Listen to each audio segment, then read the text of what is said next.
పథకం కింద 1000 కోట్ల రూపాయలు మేము ఖర్చు పెట్టాం. బెస్ట్ అవైలబుల్ స్కూల్, విదేశీ విద్య, పీజీ ఫీ రీంబర్స్మెంట్, పెళ్లి కానుక, ఇలా అనేక సంక్షేమ కార్యక్రమాలు 2014 నుంచి 2019 మధ్యన తెలుగుదేశం పార్టీ బీసీ సోదరులకి ఖర్చు పెట్టింది. ఇంకా చేనేత సోదరులకి, కల్లు గీత కార్మికులకి, మత్స్యకారులకి 50 సంవత్సరాలకే పెన్షన్ కూడా ఇచ్చిన ప్రభుత్వం తెలుగుదేశం ప్రభుత్వం. ప్రత్యేకంగా ఆనాడు శాసనసభలో తీర్మానం చేసి కేంద్రంలో కూడా బీసీ సంక్షేమం కోసం ప్రత్యేక మినిస్ట్రీ ఏర్పాటు చేయాలని ఒత్తిడి కూడా తీసుకొచ్చింది తెలుగుదేశం పార్టీ. సో మీరు రాజకీయంగా, ఆర్థికంగా పెద్ద ఎత్తున ఆనాడు బీసీ సోదరుల్ని పైకి తీసుకొచ్చాం. 2019 ఎన్నికల్లో తెలుగుదేశం పార్టీ ఓడిపోయినా బీసీ సోదరులను ఉపకులాల వారిగా నాయకత్వాన్ని ప్రోత్సహించేదానికి సాధికార కమిటీలు వేసి వాళ్ళ నాయకత్వాన్ని ఎతికి వాళ్ళకు కూడా ఒక వేదిక ఏర్పాటు చేసింది తెలుగుదేశం పార్టీ.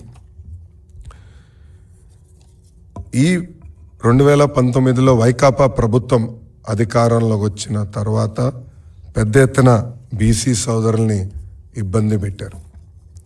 ఒక మాటలో చెప్పాలంటే అనేక మంది బీసీ సోదరులను కూడా చంపేసింది ప్రభుత్వం.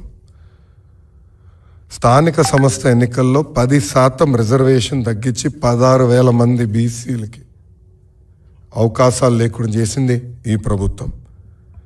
8,000 ఎకరాలు బీసీ సోదరుల చేతుల్లో ఉన్న అసైన్డ్ భూములను కూడా వెనక్కి తీసుకుంది ఈ ప్రభుత్వం. ఆదరణ పథకం క్యాన్సిల్ చేశారు. గత ప్రభుత్వం తీసుకున్న 10% డిపాజిట్ కూడా తిరిగి ఇవ్వలేదు ఈ ప్రభుత్వం.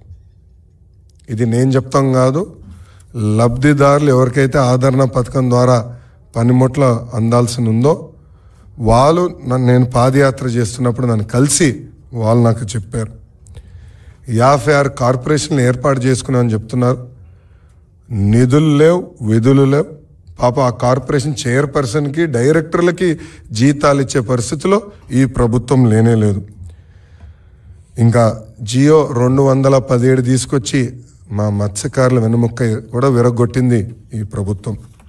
ఇంకా యాప్కో కూడా డిఫంక్ట్ అయిపోయింది. సొసైటీలకి బకాయిలు పెట్టింది ప్రభుత్వం.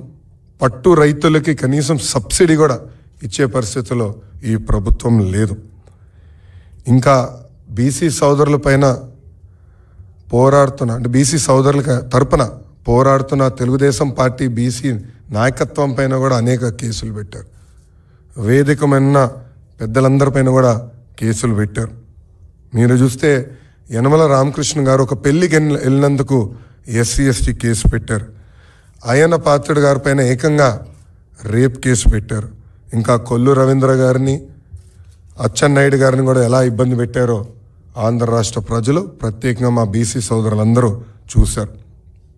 ఒక మాటలో చెప్పాలంటే బీసీ సోదరుల ద్రోహి ఈ జగన్. అమర్నాథ్ గౌడ్ అన్న కుర్రోడు కేవలం వాళ్ళ అక్కని వైకాపా నాయకుల పిల్లలు ఏడిపిస్తున్నారని ఊరు పెద్దలకి వెళ్ళి చెప్పాడు. అది తెలుసుకున్న తర్వాత అమర్నాథ్ గౌడ్ చదువుకుంటున్న పుస్తకాల నుంచి కాగితాలు చింపి అతని నోట్లో కుక్కేసి బతుకుండగా కాలు చేతులు కట్టి పెట్రోల్ పోసి తగలబెట్టి చంపేసింది ఈ ప్రభుత్వం. ఆ కుటుంబాన్ని కనీసం పరామర్శించేదానికి ఈ ప్రభుత్వానికి మనసు రాలి. ముఖ్యమంత్రి గారు వెళ్ళలేదు అక్కడికి. ఇప్పుడు పరిస్థితి ఎలా ఉందంటే ఆ హత్య చేసిన అబ్బాయి ఈరోజు బయట తిరుగుతున్నాడు, ఆ కుటుంబాన్ని వేధిస్తున్నాడు. ఆ అబ్బాయికి బెయిల్ వచ్చిన తర్వాత ఊరిలోకి వెళ్తే ఊరేగింపులో వైకాపా నాయకులు అతని ఇంటికి తీసుకెళ్లారు. ఇది ఒక ఉదాహరణ. ఇలా అనేక ఘటనలు రాష్ట్ర వ్యాప్తంగా బీసీ సోదరులపైన జరిగినాయి. ప్రొద్దుటూరులో మనందరం చూసాం. తెలుగుదేశం పార్టీ పద్మశాలి నాయకుడు నందం సుబ్బయ్య, అతను అక్కడున్న ఎమ్మెల్యే వ్యతిరేకంగా పోరాడినందుకు పిలిచి మరి పొద్దున పూట నరికి చంపేశారు. అసలు ఎలాంటి వాతావరణం సృష్టించారంటే ఆ శవాన్ని చూసేదానికి మనుషులు లేదానికి భయపడ్డారు.